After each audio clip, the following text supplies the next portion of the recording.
পিসি বা ল্যাপটপ কিনতে গেলে সবচেয়ে বেশি কনফিউজড হয় যে এসএসডি রাখবো নাকি এইচডিডি।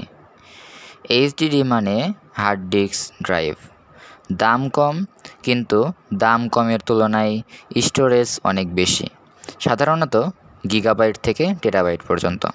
কিন্তু সমস্যা হলো স্পিড অনেক ধীর, উইন্ডোজ চালু হতে বা গেম লোড হতে অনেক বেশি সময় লাগে। কিন্তু অপরদিকে এসএসডি এর পুরা মিনিং হচ্ছে সলিড স্টেট ড্রাইভ। দাম একটু বেশি হলেও স্পিড দুর্দান্ত।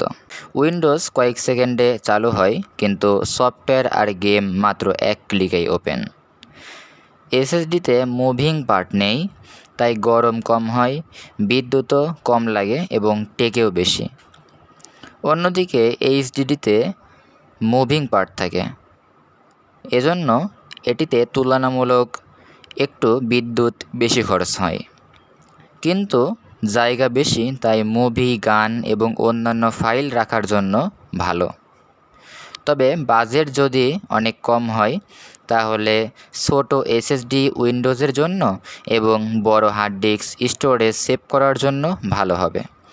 ভিডিওটি যদি ভালো লাগে তাহলে অবশ্যই লাইক দিতে ভুলবেন না। চ্যানেলটি সাবস্ক্রাইব করুন। আসসালামু আলাইকুম।